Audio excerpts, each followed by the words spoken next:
भारत का एकमात्र तैरता हुआ राष्ट्रीय उद्यान केबुल लामजाओ जो मणिपुर में है।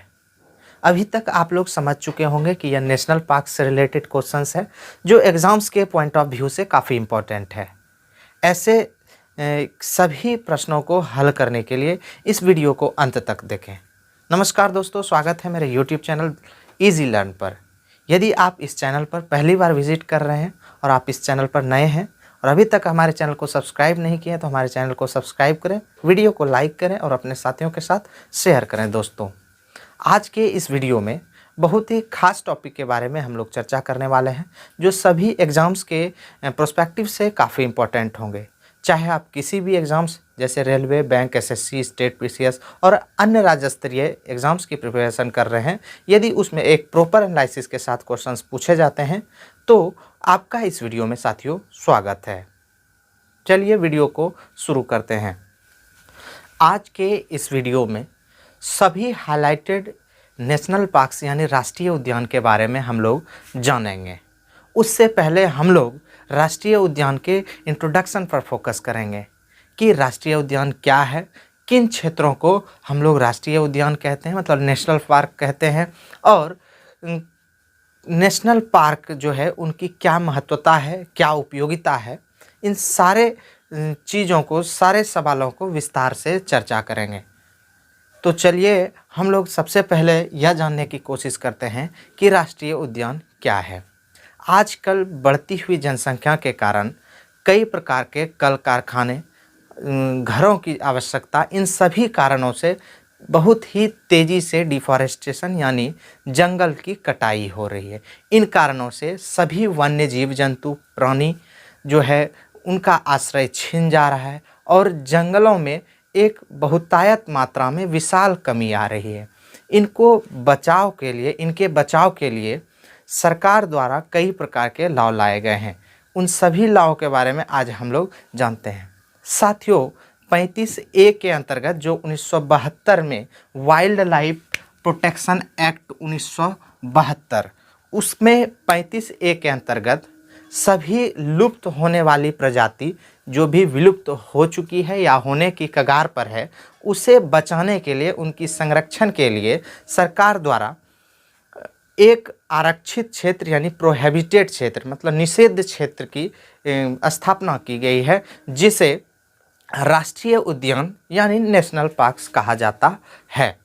नेशनल पार्क कहा जाता है। यह सेंट्रल गवर्नमेंट और स्टेट गवर्नमेंट दोनों के द्वारा संचालित की जाती है, लेकिन किसके सानिध्य में? IUCN के सानिध्य में, जिसका फुल फॉर्म होता है international union for conservation of nature, यानी नेचर को बचाने के लिए एक प्रकार की संस्था है क्या, जिसका नाम है IUNC। इस IUCN जिसके अंतर्गत ये राष्ट्रीय उद्यानों की स्थापना की जाती है। साथियों, कुल मिलाकर के अभी यहाँ 105 राष्ट्रीय उद्यान वर्तमान में स्थित है।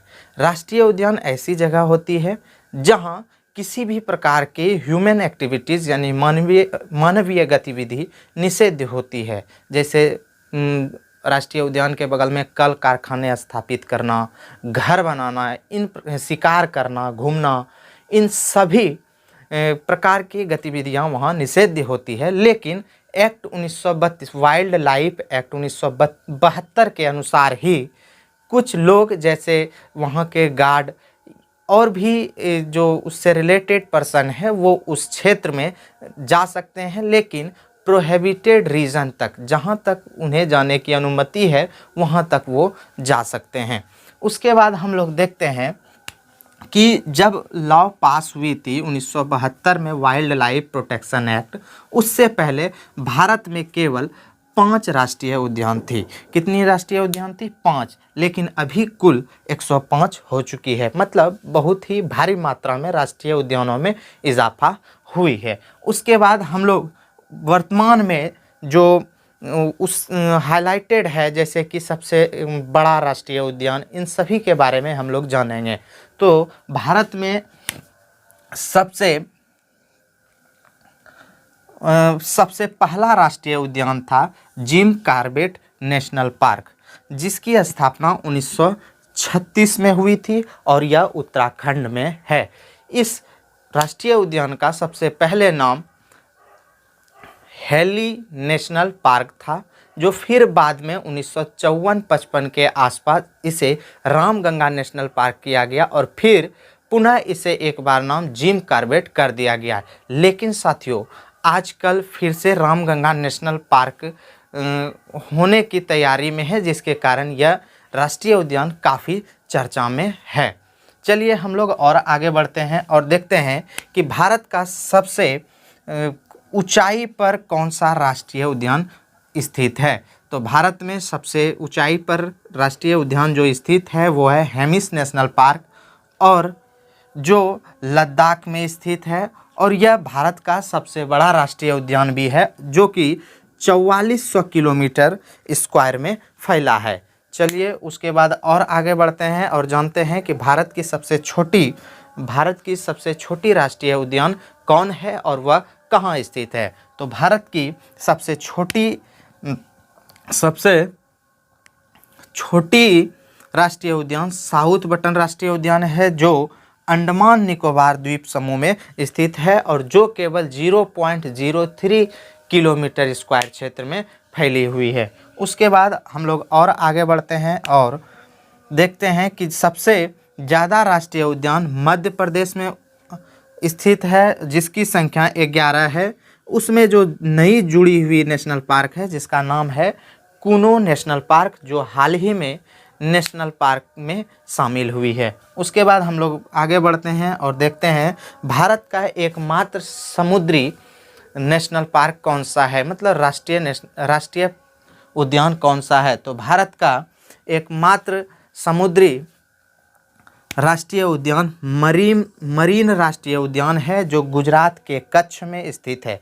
साथियों, अभी तक कुल 6 समुद्री राष्ट्रीय उद्यान भारत में स्थित है।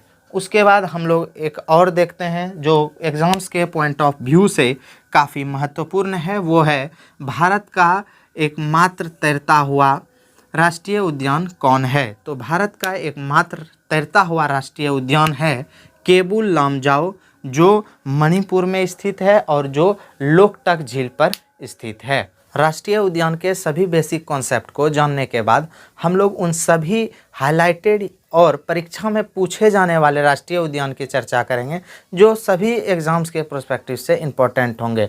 इस क्रम में सबसे पहले हम लोग जानते हैं कि क्या क्या और कौन कौन से खास हैं जो काफ़ी सारे एग्ज़ाम्स में पूछे गए हैं या पूछे जाते हैं।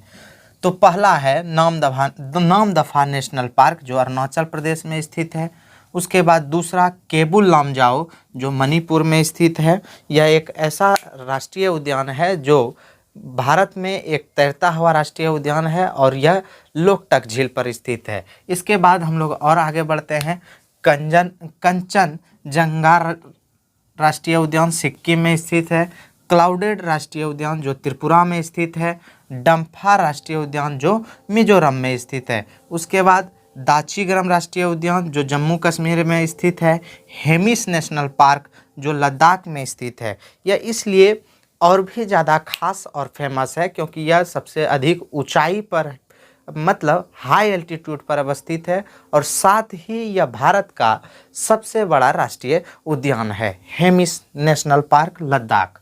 उसके बाद हम लोग और आगे बढ़ते हैं और देखते हैं सुंदरवन राष्ट्रीय उद्यान और बुक्सा राष्ट्रीय उद्यान जो पश्चिम बंगाल में स्थित है। सुल्तानपुर राष्ट्रीय उद्यान जो हरियाणा में स्थित है। गल्फ ऑफ मन्नार जो तमिलनाडु में स्थित है। इंदिरा गांधी राष्ट्रीय उद्यान जिसका एक और नाम है अन्नामलाई और यह भी तमिलनाडु में स्थित है। मुकुरती नेशनल पार्क जो तमिलनाडु में स्थित है। उसके बाद हम लोग और आगे बढ़ते हैं और उड़ीसा के बारे में बात करते हैं कि वहाँ कौन कौन से खास राष्ट्रीय उद्यान स्थित है। भितरकनिका, नंदनकानन, सिमली नेशनल पार्क, चिल्का झील अभयारण्य, ये चारों इम्पोर्टेंट नेशनल पार्क जो है उड़ीसा में स्थित है। उसके बाद जो बहुत ही इम्पोर्टेंट राज्य है असम, उन राज्यों से प्रायः एक ना एक क्वेश्चन जो है नेशनल पार्क से पूछा ही जाता है। वो है असम, और कौन कौन से हैं इसके बारे में हम लोग देखते हैं। Nameri national park, Manas national park, Kaziranga national park, Dehing Patkai, Raimona national park और ओरांग। ये 6 नेशनल पार्क इम्पोर्टेंट है जो असम से ही है और काफ़ी इम्पोर्टेंट है। इसमें जो है दिहांग पटकई और रायमोना हाल ही में नेशनल पार्क इसे बनाया गया है।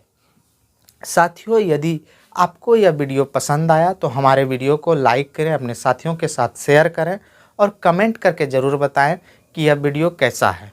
कमेंट इसलिए करें ताकि हमें मोटिवेशन मिलता रहे और हम और भी आपके लिए अच्छी अच्छी कंटेंट लाते रहें। धन्यवाद।